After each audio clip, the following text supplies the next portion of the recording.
Good morning. I will now call this meeting of the Standing Committee on Social Development to order. My name is Caitlin Cleveland and I am the MLA for Cam Lake and chair of this committee.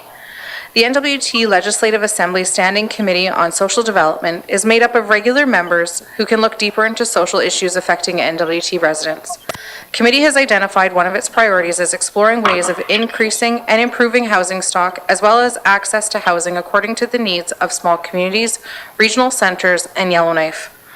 The committee is currently meeting with community stakeholders to focus on the challenges and barriers faced by NWT residents in regards to home ownership and private market rent. The committee will provide recommendations to the Government of the Northwest Territories related to changes or improvements to programs and services that support both home ownership and private market rentals in the Northwest Territories. Our first order of business is to open our meeting with a prayer, and I'll ask MLA Bonnet-Rouge to offer our prayer today.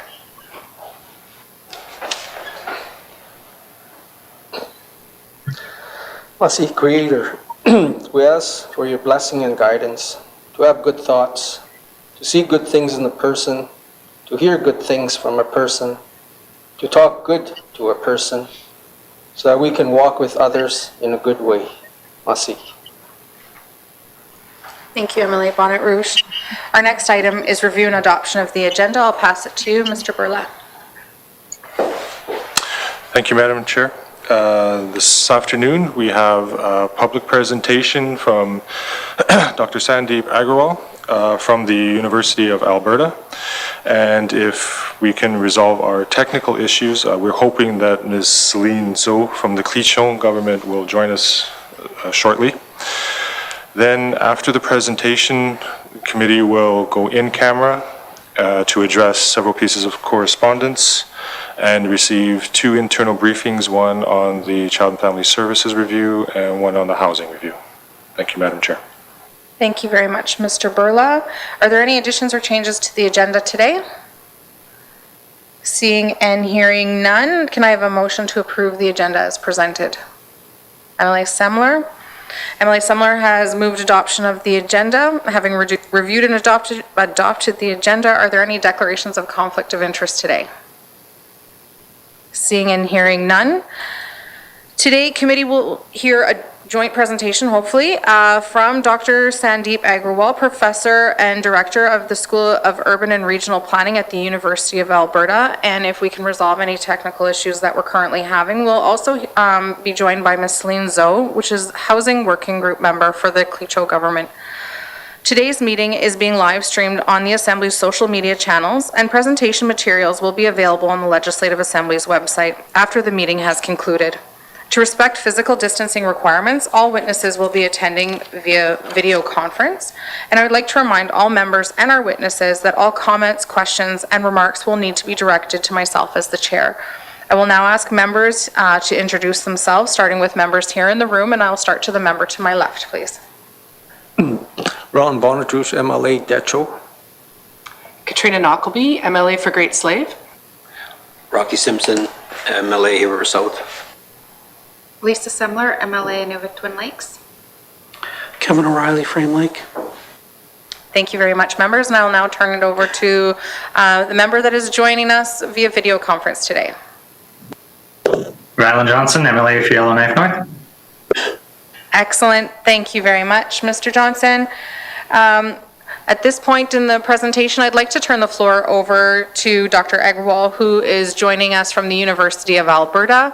Thank you very much, Dr. Agrawal, for making time for committee today and agreeing to do a presentation with us. We really look forward to your presentation and getting to know you better. So I'll turn the floor over to yourself, and if you'll start with the introductions before your presentation, that would be great. Thank you. Thank you very much. Can you hear me okay? We can hear you great. Thank you. Thank you. As was said before, my name is Sandeep Agrawal. I'm a professor and inaugural director of the School of Urban and Regional Planning at the University of Alberta in Edmonton. And my research focuses on the intersections of planning policies, housing policies, and human and indigenous rights. And I also delve into multiculturalism and issues related to those. Celine Zhou, who's not here, is a contributor and a co-author of the paper, and she serves as a project advisor on the executive of the Thicho government in Yellowknife, and she has been involved in many Thicho priorities. So with that, I will start off my presentation. I just wanted to say that I am located on Treaty 6 territory. My institution, that is the University of Alberta, and I respect the histories, languages, and cultures of First Nations, Métis, Inuit, and all First Peoples of Canada, whose presence continues to enrich our vibrant community. I provided you with a report that was submitted to the Thicho government. It was funded by the Thicho government, and a paper that came out subsequent to that, which was published in Housing Policy Debate as well. So that should be in your file. Thank you so much, next. Dr. Agrawal. That's great. We do have those documents here, and we do have your presentation up on the screen. And we also have been joined by Ms. Celine Zhou, and so I'd love to give her the opportunity to provide introductions as well before you get started into your presentation. Ms. Zhou?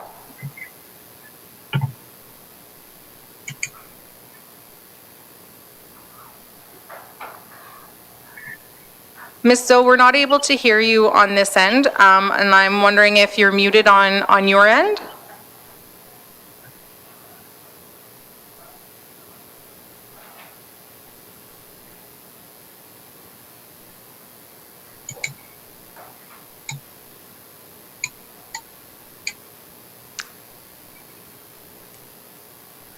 Well, we will work with Ms. Zhou to work on those technical challenges. And so, Dr. Agrawal, I will turn the floor back over to yourself. Thank you.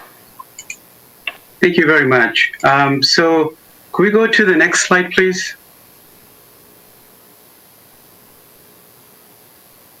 So I just wanted to give you a bit of an idea of how the study started, what were the trigger points.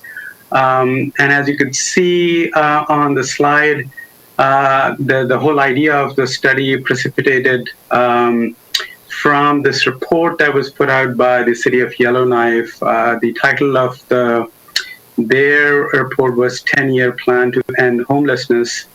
And the report found that many of the homeless on the streets of Yellowknife were originally residents of the Thicho region, specifically from the Betcheko communities.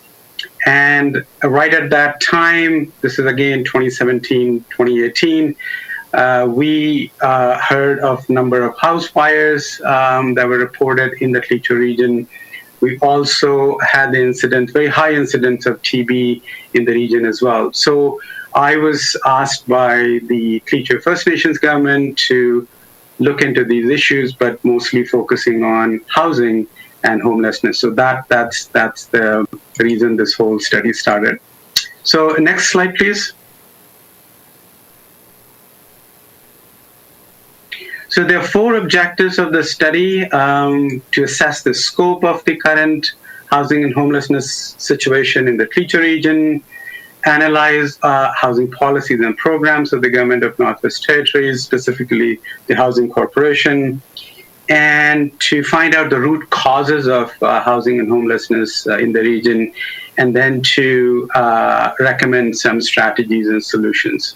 Next slide, please.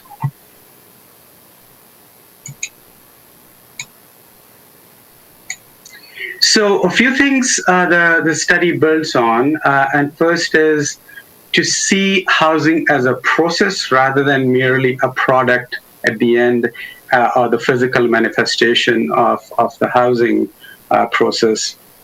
So it is a continuum that I have focused on, and I've focused also on and derived conceptual framework from Australian Indigenous housing scholars who talk about housing as a system made up of various parts, including dwellings, households, organizations, relationships, and interactions among various parts of it. And third thing is that it takes into account remote indigenous regions where private sector has no or very little role in the indigenous housing, and that there is a strong role of the government. So I think those were the key things. So what you see, there's a table there, and it's sort of a model which can be used as a checklist or as a conceptual framework.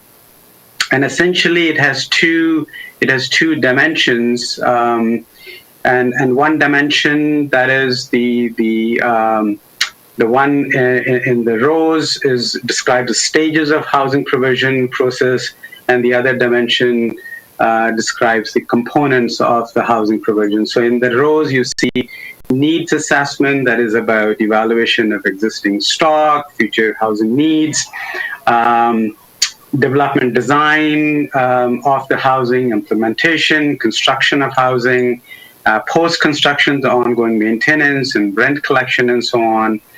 And then on the columns, you see funding, skills development, technology that has gone into it, whether it's appropriate or not, organization, meaning public-private sector agencies or non-governmental agencies, coordination among those agencies, cultural factors, and then hard and soft infrastructure like transportation and access and water and sewage and so on and so forth. So that is sort of a comprehensive conceptual framework that we have used. Next slide, please.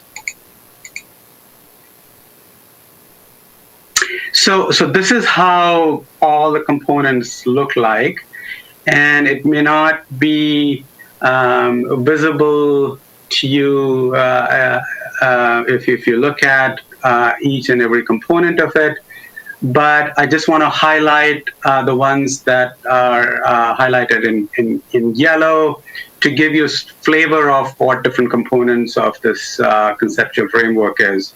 So to look at housing approach by asking, are designs of housing culturally appropriate? Are local skills being utilized in the construction of housing? Is housing low maintenance? Are rental payments being collected? And so on and so forth. So that sort of gives you a flavor of the components, and there are obviously other components involved here. Next slide, please.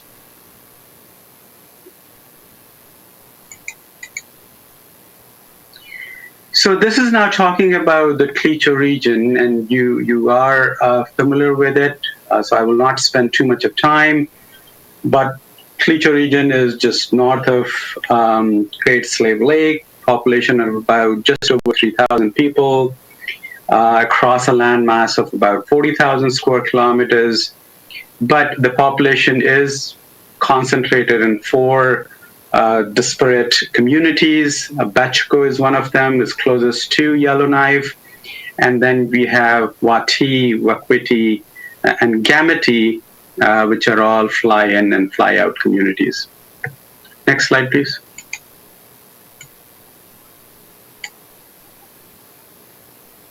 So this slide I want to spend some time on, and I want to focus on, there's a lot of information, but just if you could focus on the row which is highlighted in red, it's the top one, and I will just focus on the right side of this table as it appears on the screen. So the highlight here is the communities. All these four communities are fraught with significantly low education, high income inequities, and fewer adults engaged in labor force. So more than half of the Thicho citizens did not have high school diploma.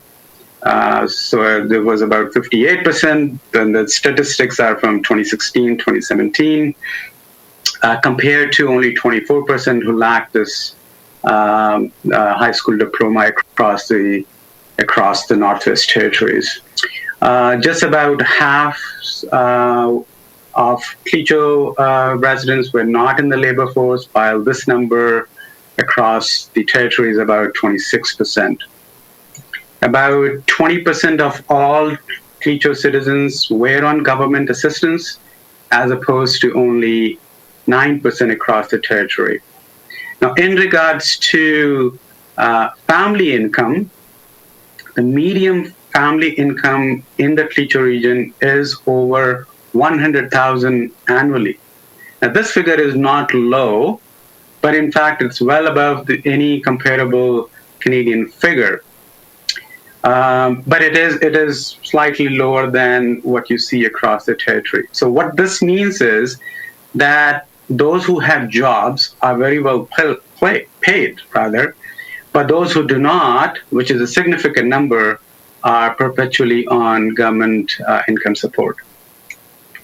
In terms of housing and core housing need, a core need for housing existed in about 43% of households in the Thicho region. And by core need is that households that have issues in regards to affordability, adequacy, and suitability issues, as well as that the income is below the core need income threshold. So 35% of homes require major repairs in the Thicho region.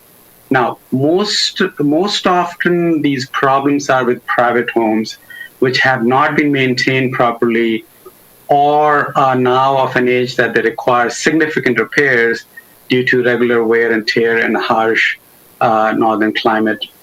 20% of households live in a crowded state, meaning 6 or more people. So crowding is another symptom of core housing need in the area. So housing, as you know, is a responsibility of the territorial government in terms of housing stock. 43% of the housing stock is owned and built by the housing corporation, and remainder is private housing, which have been largely built through various government assistance over the years. There are those who have constructed on their own, built based on their own construction material and skills. In terms of housing corporation, they provide 3 types of rental housing. You have public, which is rent geared to income, and the rents vary from $80 per month to about $1,600 per month. You have affordable housing, which was offered through the health program, and then you have the market housing, which is available for the staff who work in the Thicho region and other regions of the Northwest Territories, but they are available at the market rent. Next slide, please. This is a slide, essentially, it tells you the method. I won't go into details of it, but you can see we used different data sets, and then we interviewed the chiefs, the SAOs, the housing managers, the beneficiaries of the government programs, the homeless people, the staff at the housing corporation, as well as at the city of Yellowknife. Next slide, please. So the key finding of this study is that housing need is severe. Among the 4 communities we discussed, Thicho has the most dire need. We talked about socioeconomic conditions, low education, income inequities, few in labor force, a high percentage on income support, overcrowding. They all are widespread issues within the Thicho region. Third point I want to make here is that territorial government's current approach is not helping to alleviate the housing situation. So that is sort of the crux of this study. Next slide, please.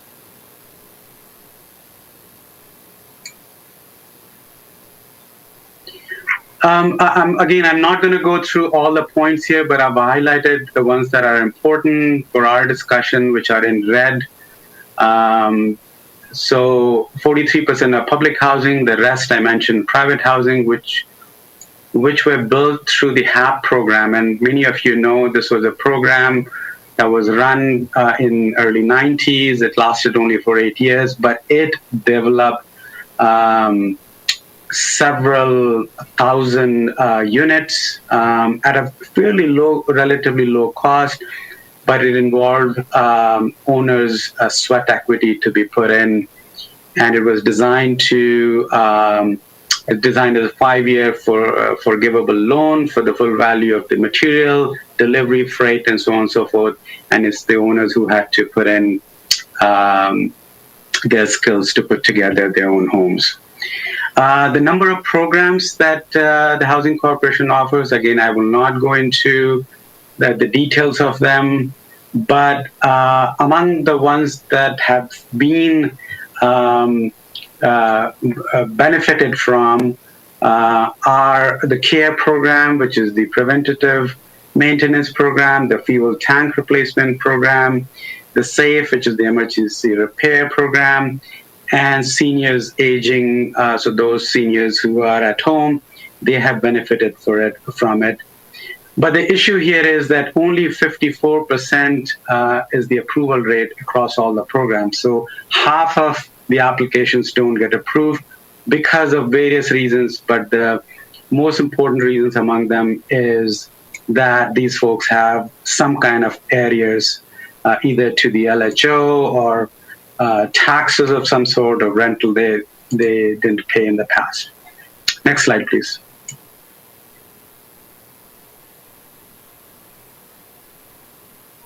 So I mentioned Betchco before, so just wanted to hone on this point. The Betchco is the largest community, about just over 2,000 people. And I also want to emphasize the fact that 10% of Betchco residents are in the state of chronic homelessness. Some of them are still in Betchco, but there are a whole lot in Yellowknife, as I mentioned before at the outset of the presentation. What is missing here are a number of things. Warming shelter was missing at that point of time. I believe it is now in place and it is running 24/7 and year-round, which wasn't the case before. Transition shelter was missing. It's now there, but very few beds are available. But what is now missing are counseling center, treatment center, and obviously permanent supportive housing. Next slide, please.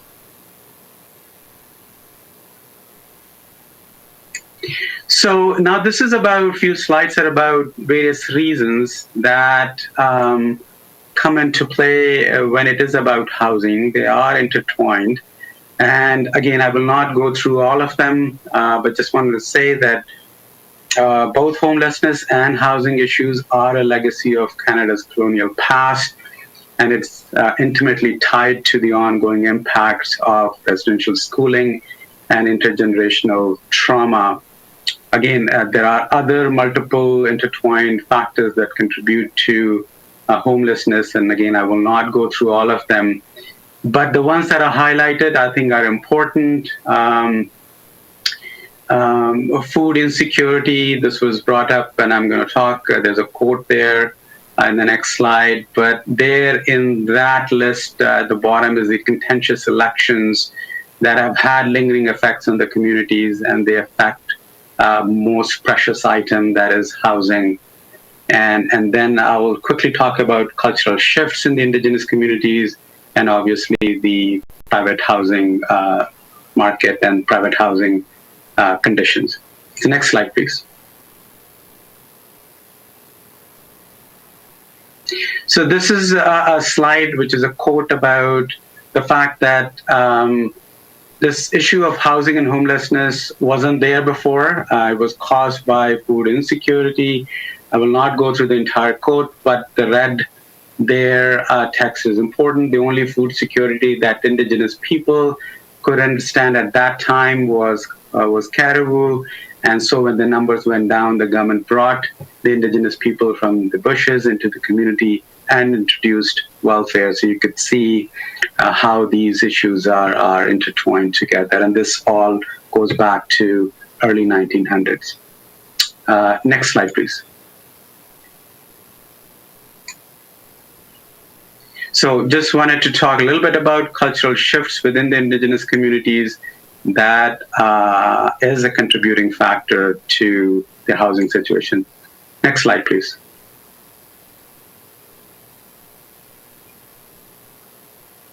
Again, we'll not go through the entire quote, but the red text there, it has ended up being a trust issue. They can no longer trust these friends and families in their homes anymore. So you know what? They are fending for themselves and those doors that were always open in the past are now closed. So you can see that the cultural shifts within the indigenous communities are contributing to what's going on. People who used to help each other are not helping each other anymore. Next slide, please. So here the red ones are the private housing market and poor quality of private housing. And I want to emphasize here that many of the homeless people have their own private homes, but they have not been able to maintain it or pay the utility bills, resulting in the disconnection of power, and then the house becomes inhabitable, and then they are left on the streets of Thicho. Next slide, please.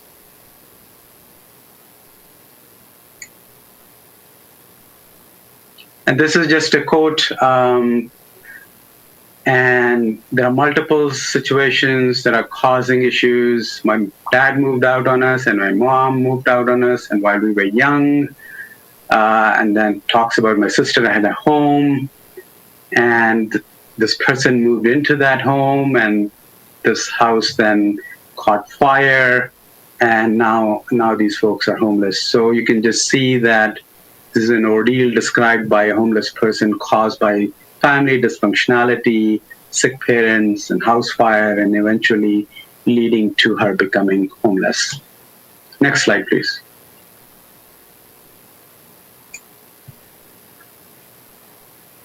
So here I want to just focus on the Housing Corporation's policies a little bit.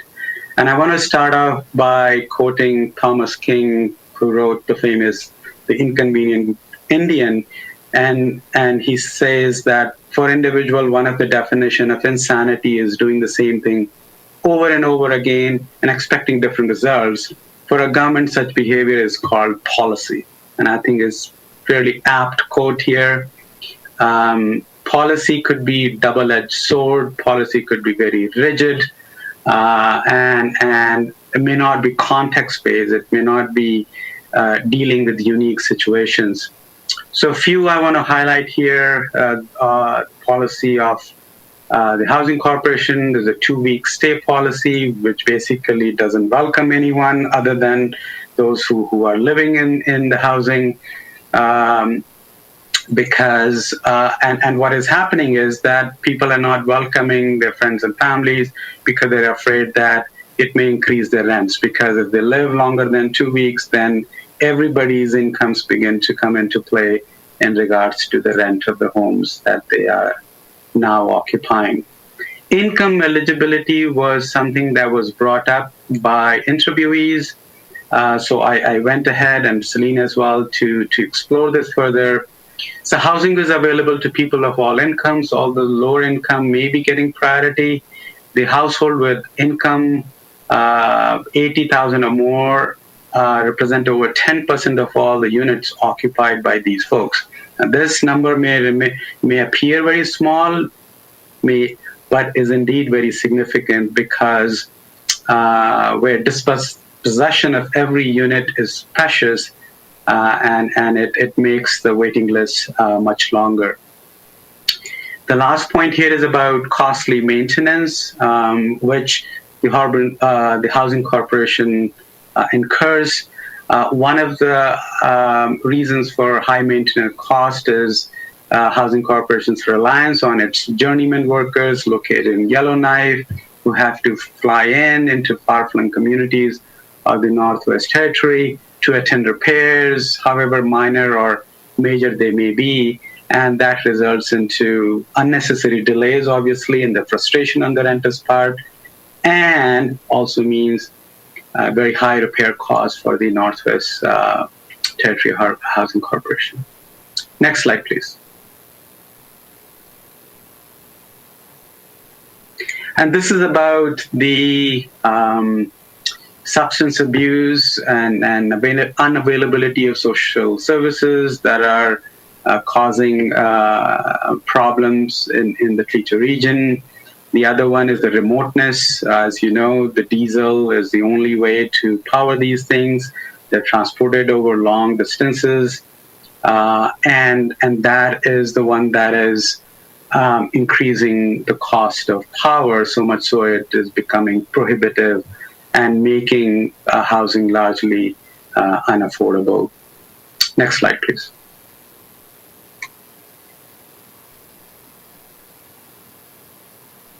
This is back to where I started, the matrix, check marks on various components of remote indigenous communities and housing in these areas. And as you can see, when I began to compare Northwest Territories Housing Corporation's approaches against this best practice model, I could only check off few that are satisfied, but the whole bunch are not coming into play, but they should be. So the ones that have been considered by the Housing Corporation are remoteness of places, they're developing community plans which are being linked to housing, and Housing Corporation does do audit of the needs. So those are the only ones that are being taken into account. Next slide, please.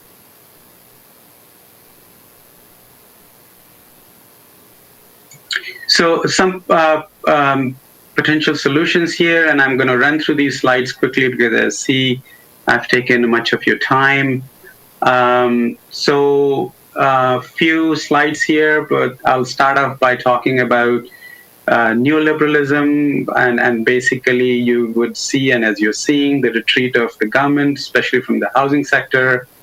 And one of the key ways to deal with it is through self-help approaches and using local skills. My point here is there's a lot of talent that already exists within the community, and we need to harness that talent and channel them so that people become a little bit more self-sufficient as it comes to housing.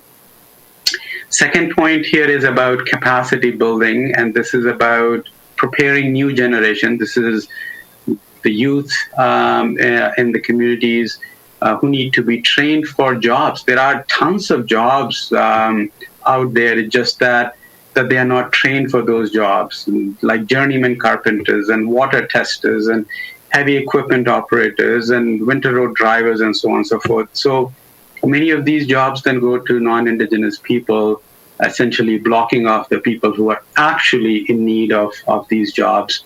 And these jobs available within the vicinity of the places they live in. Third point here is about developing place-based policies.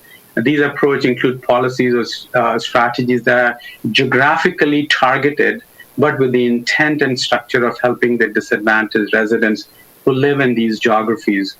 So Betcheko Housing Stability Program, I believe, sort of qualified as a place-based policy. It was about the issues that we're having in Betcheko and was trying to alleviate some of those problems. I don't know whether it still continues on or not, but I think it's a good way of going about it. So just to describe the ones that are not place-based, there's called people-based, are like income support or welfare schemes. So basically, it's not geography-based. If you live, anywhere, you could get income support if you, follow other criteria. But place-based is about geography because some of these problems are geography focused. Next slide, please.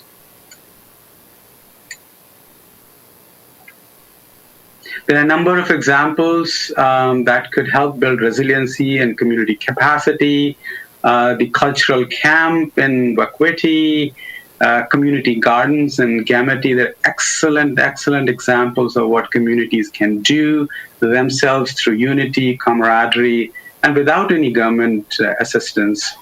And you may know all about these initiatives. Gameti is now sort of, the community garden is one of the biggest in the Northwest Territories that I know of, and grows a lot of vegetables, and not only it is making the community self-sufficient in terms of food, but they are also sending the extra food to vegetables to other communities across Northwest Territories as well. Actively seeking opportunities to partner with other government or non-governmental agencies, and Thicho's wood stove program is an excellent one that provided efficient and cheap way of heating homes, bringing down the electricity bill, which I said is one of the things that is causing and leading to homelessness. Next slide, please.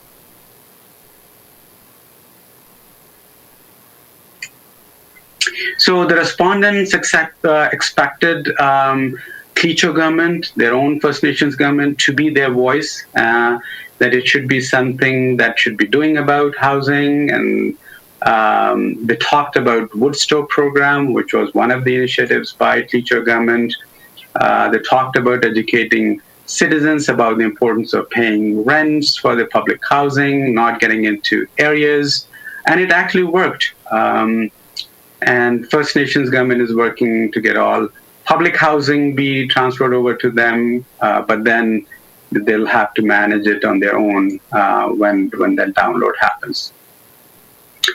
Okay, next, just 2 more slides, and this sort of sums up some of the recommendations. So next slide, please.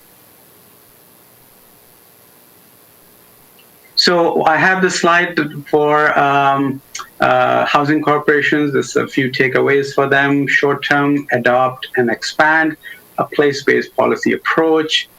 Second one is to monitor rental, home ownership, and homelessness policies and programs that they employ. So look at the efficacy of these programs. Simplify apprenticeship and journeyman certification tests. So these are the things that could be done in the short term. Long term, I would suggest bring back the sweat equity program of the 80s and early 90s, the HAP program that I mentioned before. Research and invest in new innovative construction and flexible design approaches. Next slide, please. So, and there are a few recommendations for the Thicho government. In short term, engage in social services, training and employment programs, communicate with the citizens more effectively about housing and things that go into housing, maintaining housing, operating housing, and so on. Actively involve and engage local civil society organizations, which they have begun to do that. The Friendship Center is a good example. Long-term, invest in today's youth. Actively seek to partner with other government and non-governmental agencies and build resiliency and community capacity. Next slide, please. And that's the end of my presentation. Thank you very much. And now I would like to invite Celine Zoe, if she is still online and can talk, then for her to make a few remarks. Thank you very much, Dr. Agrawal. We'll pass the floor over to Ms. Zoe. Welcome, Ms. Zoe. It's very nice to see you, and we're really happy you're here today. Thank you.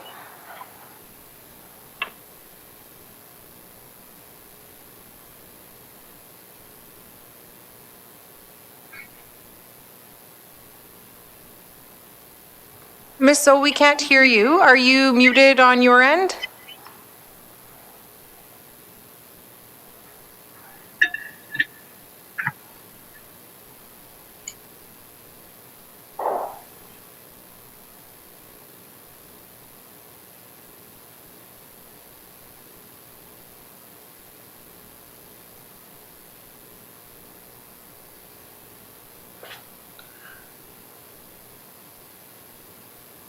Ms. Zoe, did you want to try again to unmute yourself so that just so you know, we're unable to hear you on this end?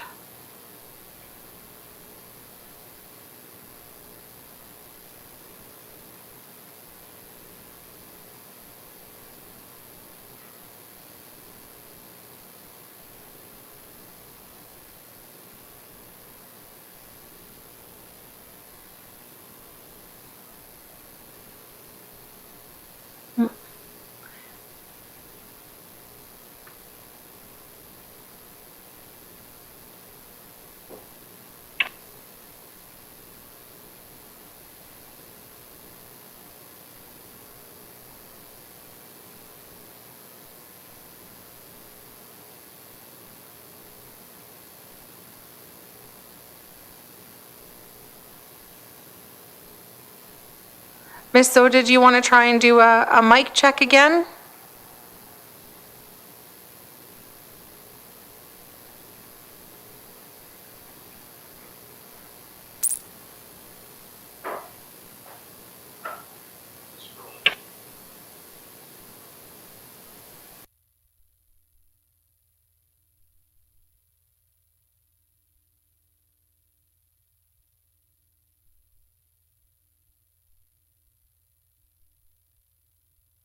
Fortunately, I don't know that the audio seems to be working.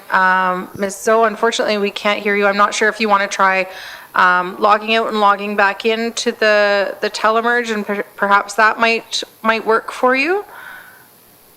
I know from committee we'd love to hear from you, and what we might do if you want to try signing back in. What we could do is go to questions from committee. In the meantime, committee, does anybody have any questions for Dr. Agrawal? MLA Simpson. Thank you, Madam Chair, and I thank you for that presentation. You know, I think it was right to the point and, you know, hit everything that, you know, we ourselves see in the communities, in our own communities. One of the things, you know, we talk about housing here, but in reality, I guess, is that, you know, if we're talking about housing, we have to talk about education, we have to talk about employment, and we have to talk about health. So when you have that circle, like, where is the jumping in point to make housing work for people? Because to me, you know, it's a tough one. If you don't have a job, you don't have money, you can't get in, or you make too much, you get kicked out. So I'm just wondering, have you given that some thought on where the jumping in point is to help people get housing? Thank you. Thank you, MLA Simpson. Dr. Agrawal? Thank you for that question. You're absolutely right. It's a bit of a vicious circle. And as I presented, and I didn't want to go into other aspects, like, as you said, employment and public health and so on and so forth. And I wanted to keep my focus on housing. But I think both levels of the government, territorial as well as First Nations governments, have to work on all of those aspects all at the same time. The government could have a short-term plan as well as a long-term plan, but they all have to be done at the same time. And you could see in my recommendations, it was not just about housing, but it talked about employment. It talked about, you know, having a treatment center, counseling center, and so on and so forth. So in my humble opinion, it has to be done all at the same time. But a few things that can be done, as I mentioned, from housing perspective, is to introduce place-based housing, extend that Betcheko stability housing program that was initiated, I believe, 3 years ago. I don't know whether it continues, but I think it worked well, where you have a person who's actually going door to door and making sure that those who are in public housing or not understand what it means to remain in public housing, or if you're not, then what it takes you to get into public housing, whether it's about paying the rent on time, making sure utility bills are paid on time, how to manage your family affairs, financial affairs, and so on and so forth. So that would be just my suggestion, but I take your point. It's much more complex than one may think of it, because many a times we think of housing just as a physical manifestation, but then a whole bunch of other things come into play. Thank you very much, Dr. Agrawal. MLA Simpson? Thank you, Madam Chair, and thank you for that. One thing that you had up there was, you know, rental market and home ownership as well. And I guess I always thought home ownership would be a good thing, but now I'm starting to rethink that. You know, I've looked at other parts of the world where, you know, people I think are starting to rethink it as well, and maybe going more to a rental. And so you know, and I'm just not sure if, you know, what the communities, is that something that the communities actually want, is ownership, or do people that are in housing now that are actually in public housing actually think they own the houses they are in? Because that, you know, I get that, is that there are people out there that say, well, you know, how come they're kicking me out? This is my house after, you know, 20 or 30 years. And there's home ownership there. They think there's home ownership and there's not. So I'm just wondering if, you know, if we have to look at something different and maybe not focus so much on home ownership as to just making sure we provide homes to people and maximize how many, you know, people we do get in homes. Thank you. Thank you, Emily Simpson. Dr. Agrawal? Yeah, I mean, again, a very good observation and good point. So one point I'll just make, which I did emphasize in my presentation, that most of the people who are homeless actually do have private homes. It's just that it's uninhabitable. So that's one. You're absolutely correct. Those do have public housing. They begin to think that it's their home, that they own it, which to some extent I think is the way any human perceives their housing and their where they live. They begin to feel comfortable and ease. So there are housing programs like Help and PATH that actually, you know, helps renters to move towards home ownership. So they begin to sort of, the rent that they are paying go towards their sort of owning the home, and over however many years it becomes their own. I think that is a very good pathway to home ownership. The issue is that if they hadn't paid their rent, and the rent accumulates, there are areas, and they have other things that is happening, then if they get kicked out of their housing, then there is a very hard stop for their path to owning the home. So again, I think those who are in public housing need education in regards to how to maintain their finances, need to understand that they have to keep paying their rents and their utility bills, because if any of those go in default, then it becomes a troubling issue. Thank you very much, Ms. Go ahead. If Celine was there, she would have added more to this. But sorry, can you hear me? Celine, yes, go ahead, please. Oh, you can hear me. Okay. Excellent, Celine. That's great. We're very excited to hear your voice, and we want to welcome you to this public briefing this afternoon. Celine is a member of the Housing Working Group for the Thicho government. And Celine, did you want to introduce yourself to committee now that we can hear you? Yes, hi. My name is Celine Zo. I've been with the Thicho government prior to effective date, and I was part of when Thicho government, first became self-government. And prior to that, I worked for Dene Nation and the band office. And when I came back from school, that's where I worked at. And then I have a part of my position, I'm the project advisor.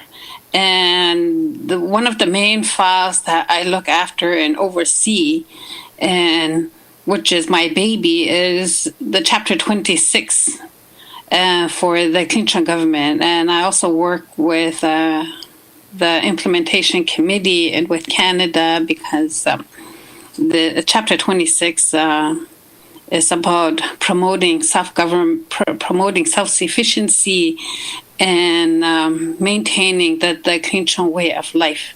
So that's my baby, and housing is second to that. and I also have the housing portfolio with the Thicho government, other than the Aurora College that we're a part of too. And I would also, further this discussion and when on housing was that there was a housing summit that happened in Inuvik in 2019. All the leaders from the NWT, the Aboriginal leadership was there. Aaron was there. They had a really nice, discussion. And at the end, after all the breakup sessions that they did, and how can we change policy? How can we work? Improve housing situations. And at the end of the summit, the majority of people that were in attendance said, "Bring back HAP housing program." That's one program that has worked for the people in the north. And the HAP houses that were built back in the 80s and the 90s are still standing. They're still standing, and they're still some of them are are livable. And now the new houses that are being rolled into the communities are they don't last as long. They're they create molds and stuff like that, unlike the HAP houses that were built in the 80s. In the 80s and the 90s. And I heard, some discussion on public housing. Me being passionate about, Chapter 26 and being self-sufficient and being raised to be strong like two people in the Thicho region, and to have, attended Sir John, part of the residential school program, and then going home and living off the land and learning from my parents. That's how I want want everyone to be and to see the younger generation. So that's what I instilled in my kids. And the public policy, not the public policy, but public housing. There are, like Sandeep said, and then RJ said, as that people think they lived in the public housing for so many years that they think they own that unit. There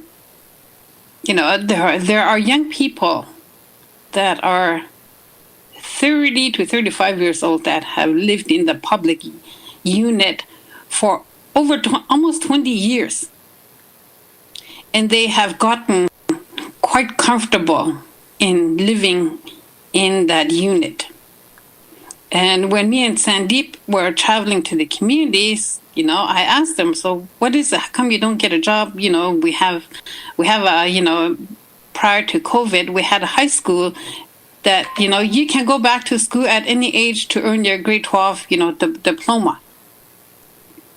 And then, some of these young people said, well, we've gotten quite comfortable.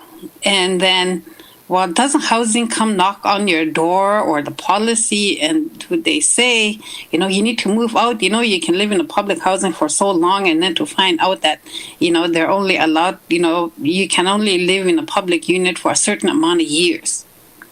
And housing does not, come knock on their door and say,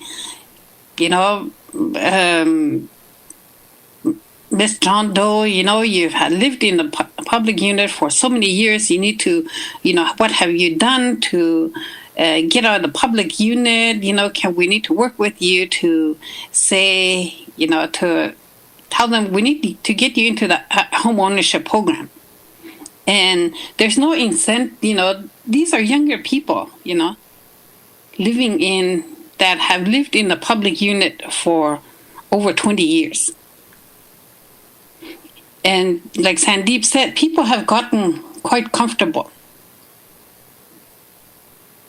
And that's my comment on public housing.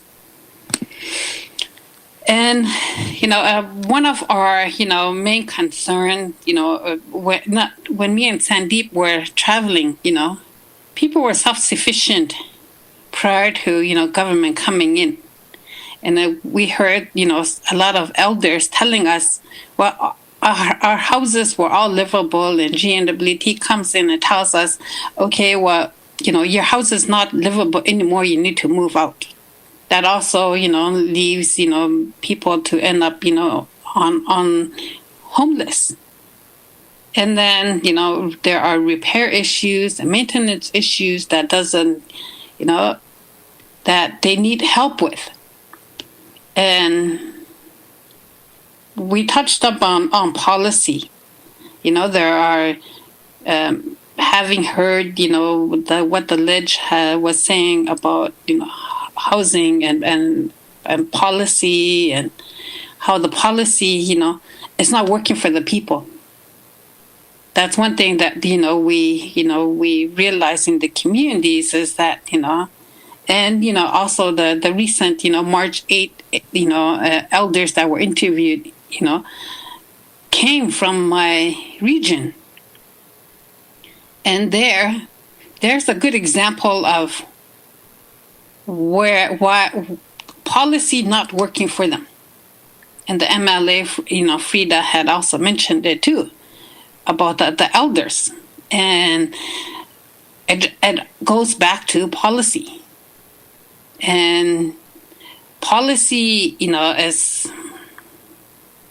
policy needs to be changed, or, recommendation, our recommendation is that, that's something that, needs to be looked into. And then, one thing, from attending the summit too was that, going back to the summit was, we were told that housing was always making a presence in the communities. And then over time, housing has backed off their visits and their presence in the community to promote, housing program, home ownership program. There were all kinds of, programs. And that's one thing, that at the summit that I got was that housing is not going into the communities to promote the programs they have. And so I just, wanted to touch base on that.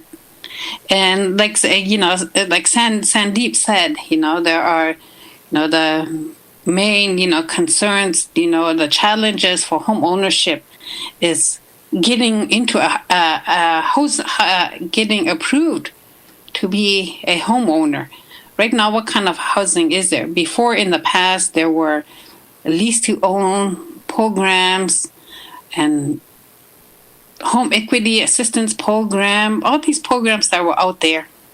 And then the home ownership, program is not there. And right now, all housing, the majority of what they do is just market rental. And where, another, challenge is maintenance and repairs. And, Sandeep touched up on it too. It's like everything that we worked on and touched up is, goes back to, social dynamics. And then, from social dynamics, it goes to homelessness, and then the list just goes on, and kids get apprehended, and it's just, the problem doesn't, once people get, evicted, they're going to end up being homeless, and the kids are going to end up being apprehended. And that's because they were evicted. And then not only that, and in the not only in the in the Conceptual region, but in the majority of the the Aboriginal communities in the north have housing shortages. And And, when we do the community tour, in Bichiko, you will see the majority of the houses that are boarded up are public units. And people, move out of the units because, are being transferred here and there, and because the maintenance has not been addressed, and it just, that's one thing that we had heard from the community, from people in the communities, was that repairs and maintenance, that is the main, issues. And another one is communication. For, which government, are they going to go to GNWT? Are they going to go to the community government? Or are they going to go to the Thicho government? Part of, when we were doing, I had to explain, the jurisdiction of housing, that, Thicho government has not yet gotten to a point where didn't say we're not ready to take over the housing program yet. So, telling the people the housing jurisdiction lies with the GNWT. So, and then, Sandeep touched up on it too, was that there are, levels of government that, that they have to go to. And then to have someone like housing stability worker in the communities, it's to find out that, that due to, communicate, there was also communication issues. And where, we were told that, she was there to help clients, but then to find out that she's there to assess public unit clients only. So, their and then, one thing, the important thing that, that we heard from our region was capacity development. The stories we heard were unreal. We were in Gamity, and NWT Housing Corporation sent in this contractor to do, a 10-minute fix. And so, and that guy was rushing. And I said, and then they said, the skid is waiting for him. So, okay. And then, so what did that guy do, they just changed this nozzle, and the furnace started, and, it's like, okay. And then to see that bill at the end was about, for a 10-minute job, and to fly into that community for 10 minutes, and the skid had to wait one because the individual had to go back to, to Yellowknife. For a 10-minute work, that was about cost NWT Housing Corp about $7,000 to $8,000. And then I think me and Sandeep were also in Gamity, and then we met this guy that was staying at the hotel. I'm here to, do some plumbing issues, and then I'm going back to Yellowknife tomorrow. So, okay. There, again, it's another, communication issue where, if we had communicated, or, training and development, like Sandeep said, we have, a lot of people, not only in our region, but in the other regions, is that they have people that can, take an engine apart and put it back together. And like for us, for me, for example, when my dad was given a HAP unit, and they said, well, here's your package, you guys have to put it together, but, and then we'll just come in and see what we can do to assist you guys so that, we can certify the work. So I was like, okay, well, that's as long as, we got the package for my dad. And so all housing did was that they gave us the package. Okay, we got the electrician. Housing came in and certified it. The plumbing, everything had to be certified, which was done by my brother. And housing sent in someone to make sure that everything was certified.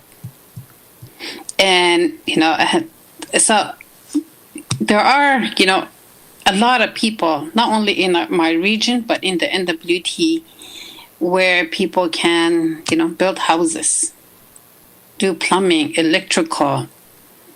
And that's where, we're failing is the capacity development, because, in the past you could, you have being with the band and, hearing from, having, friends in the other regions, like how can we work together to see if we can, work at producing our own, certified plumbers and, and electricians, and instead of, working with the community, instead of flying in people from Yellowknife to do this 10-minute job. We can meet and accomplish a lot of things via Zoom. And since this pandemic hit, we have, we started work on Chapter 26 in 2018.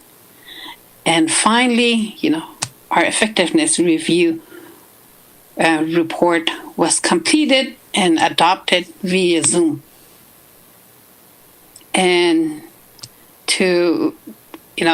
and then I'm pretty sure that if we had someone that was certified in the community, we could have, whoever had to send in a technician could have saved like $7,000-8,000.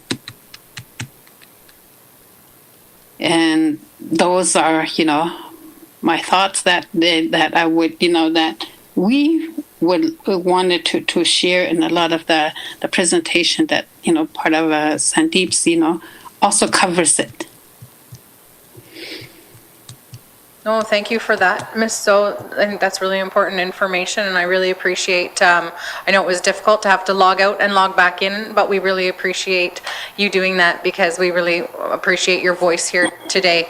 I'll pass the floor over to MLA Knockleby, who I know also has a question, and then between yourself and Dr. Agrawal, you can let me know kind of who best to pass it to right off the bat, and we'll go from there. So MLA Knockleby.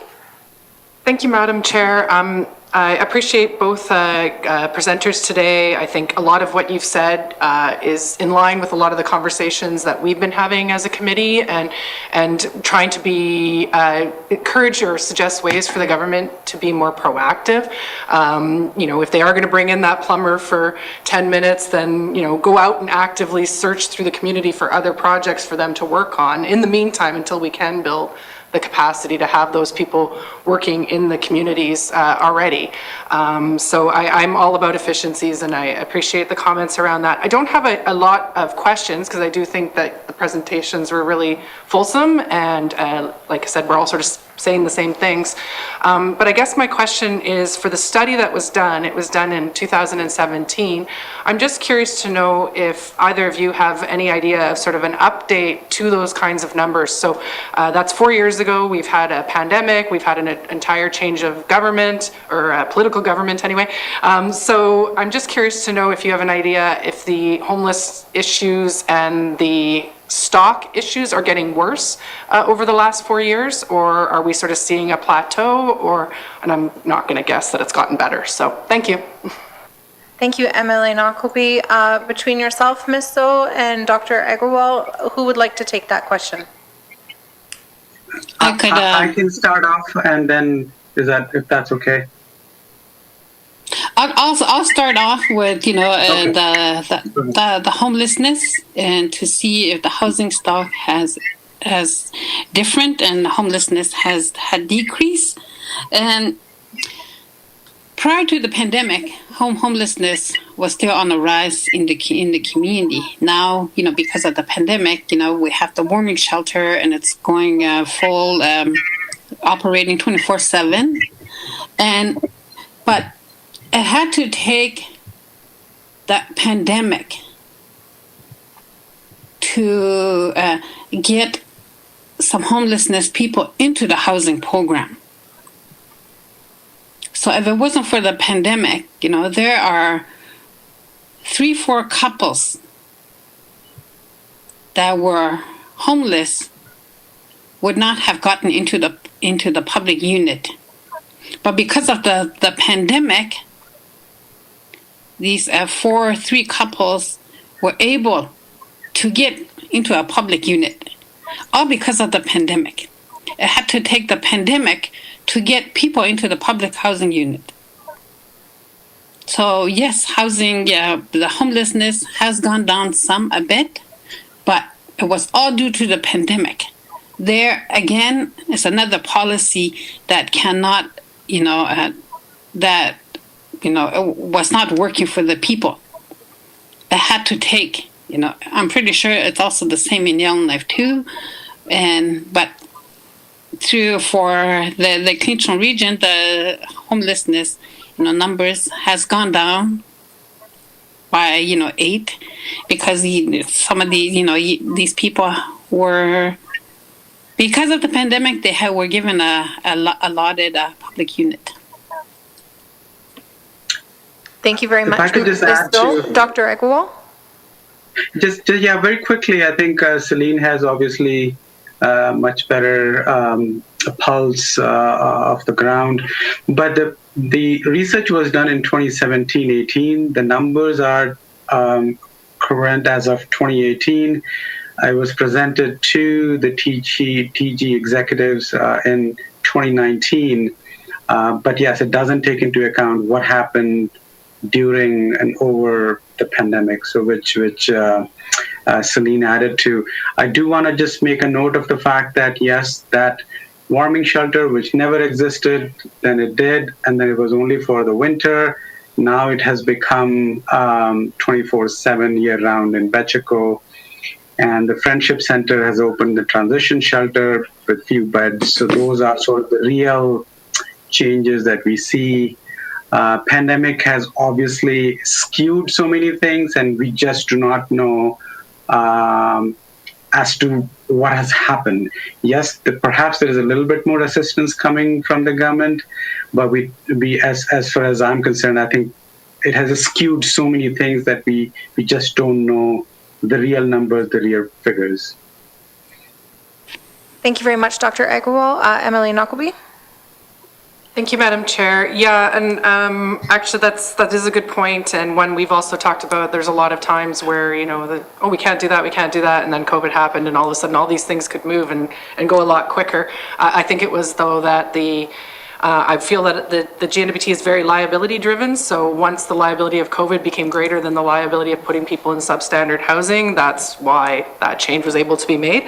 I guess then the follow-up question I would have to that is then, do you anticipate that once the COVID pandemic has kind of settled out and we're sort of past the immediate dangers, do you think they're going to pull back some of these units and such? Or are we going to see once that we're not accommodating for COVID anymore, that people are actually maybe going to lose some of this housing that's been gained? I guess I'll leave it at that. Thank you. Thank you, Emily Knockleby. Ms. Zoe? Those people that are in the public units are, those are units that belong to GNWT, not Clinton government. Those are units that are owned by NWT Housing Corporation.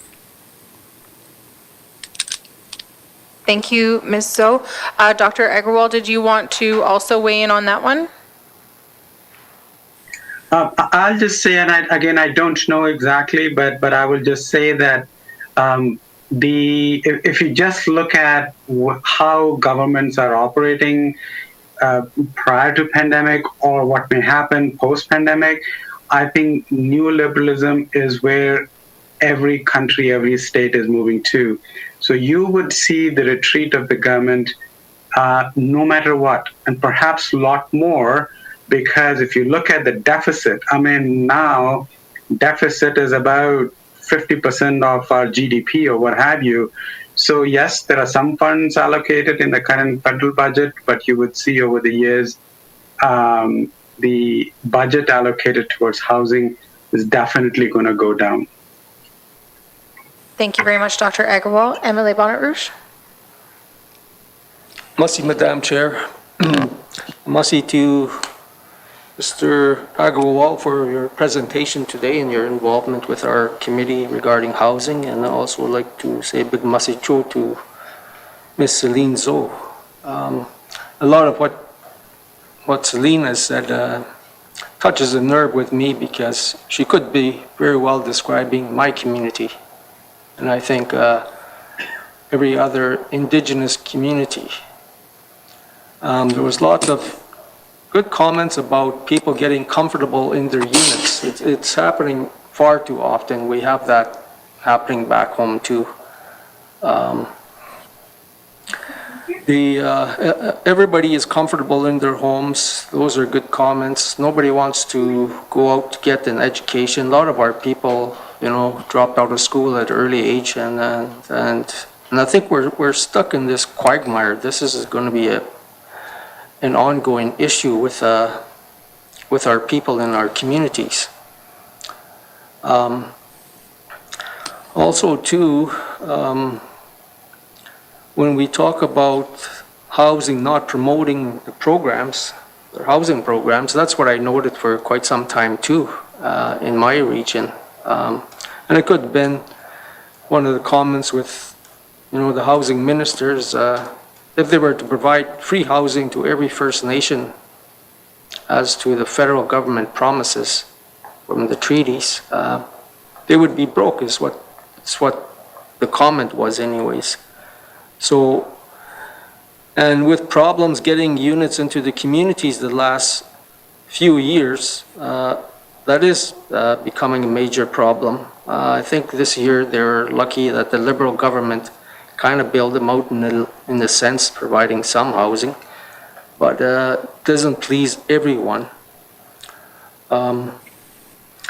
The CMHC also and housing is not promoting it as much, even though I'm egging them on to explain that target date of 2038.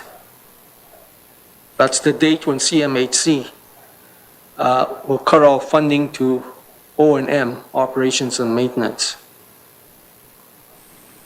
And we are already seeing in our budgets, government budgets here, the revenues the funding is declining every year with the NWT Housing Corporation.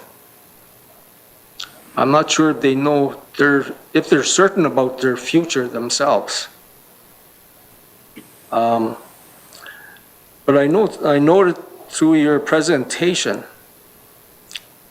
I just wanted to touch upon the training too for Mrs. Zo, that I've been on the minister's case a lot lately about apprenticeship and training with the NWT Housing Corporation, which they should have done years ago. Was there a good training ground? Because I have experience with Housing Corporation as I got a journeyman housing maintainer ticket out of there, where you're jack of all trades and master of none, basically. But you get the experience in every field. That housing maintainer program was good back in the early 90s, where they trained you and they sat you in front of furnaces and boilers for a good 6 to 8 weeks. And that's exactly what is required in the remote settlements. So you don't have to pay these enormous amounts of, dollars to contractors.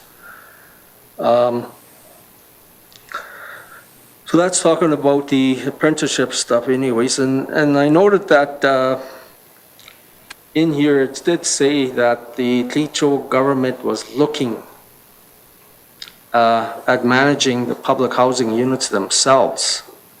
And I've told committee at the very outset, quite a while back, that First Nations would never ever take over any housing stock unless all funding on a yearly basis came with it. I'm just wondering, because your comments are saying the Thicho government are looking at taking over the housing stock and stuff like this. I wonder what are your thoughts, whether you guys looked in depth into that possibility and played with numbers, figures, and everything. I just thought I'd ask that question. Mussy. Thank you, MLA Bonnet Rouge. Ms. Zoe? We do, we had a meeting on Monday that was scheduled with Tom Williams. And that meeting was to talk about, housing stock and housing transfers. And within on our economic development arm of Clinton government, which is Clinton Investment Corporation, we have a property management under Clinton Construction, under Clinton Investment Corporation, I meant. And so they oversee, we have some units in the Clinton communities, and one thing that, that we do, wanted to touch up on that you had mentioned that taking over, Clinton government is going to be taking over the public units. That is still under discussion right now, and that we're researching into now, but maybe by next year, we'll have a plan of what we're going to do with that unit. And, having been working with Andy Teraposky, I don't.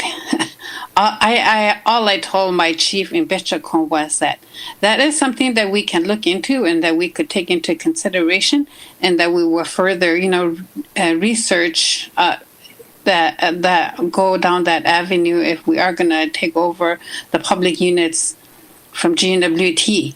Is that, I said, I'd rather, now I wouldn't want, my, citizens, the community members calling the chief at, 12 o'clock, 12 o'clock at night saying my furnace stopped, and then now, just how things have been going is they call Andy Teraposky if, they ran out of fuel and stuff like that. That's all public housing, issues that related.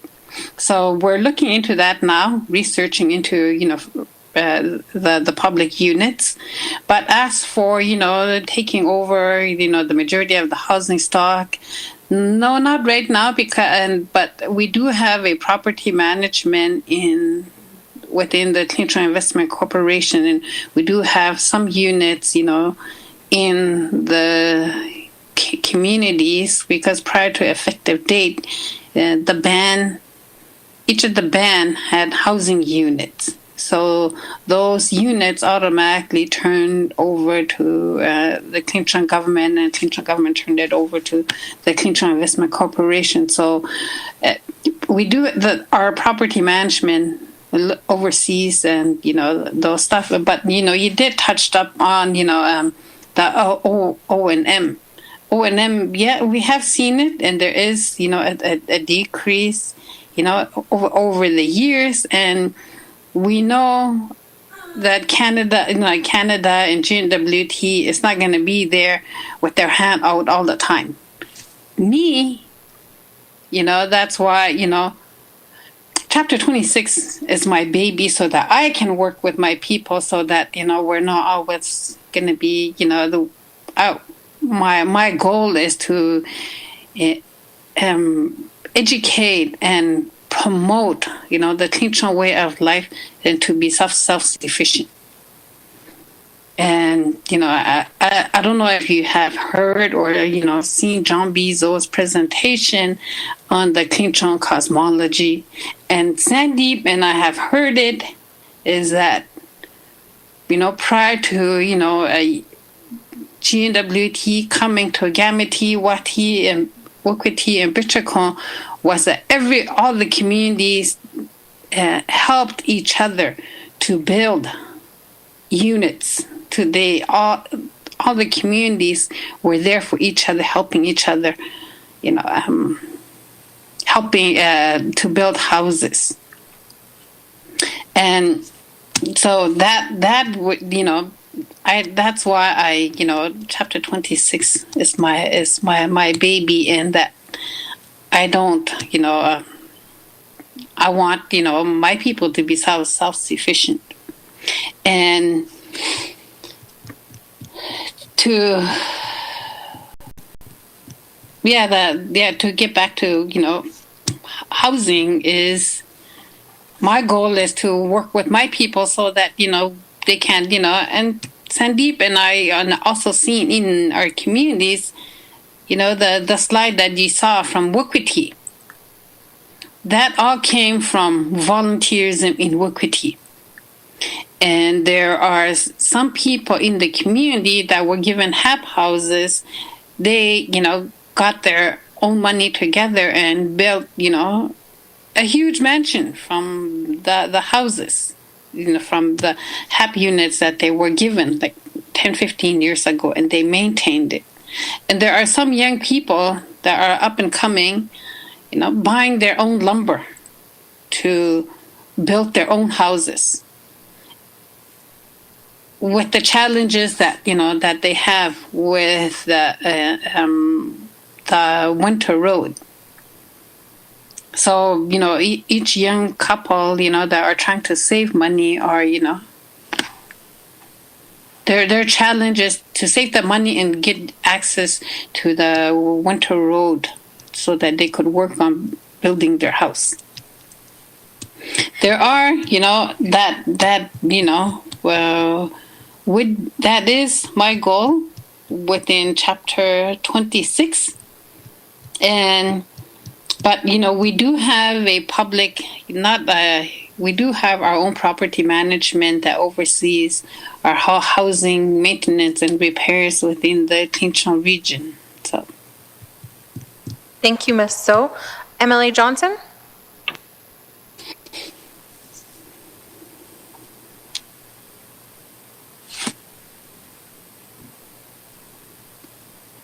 MLA Johnson, are you muted or frozen?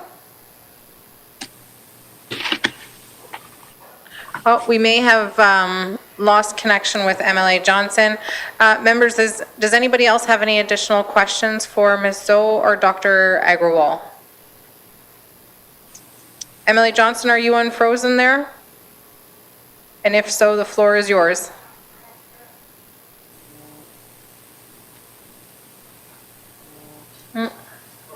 No? Okay. No, we don't seem to have a good connection there. Okay, so thank you so much, both to yourself, Ms. Celine Zoe, and also to yourself, Dr. Agrawal. We really appreciate you taking the time to meet with committee today and share your experience and your knowledge with us. Your information is invaluable to committee, and we really appreciate your time. So thank you very much for joining us here today. We appreciate you. Committee, I will... Thank you. Yes, thank you so much. Committee will now move into camera. And does anybody have a motion to move into camera? Thank you, MLA Knockleby, and thank you to both of our presenters today. We really appreciate your time. Have a wonderful day. yeah, thank you. Bye. Thank you.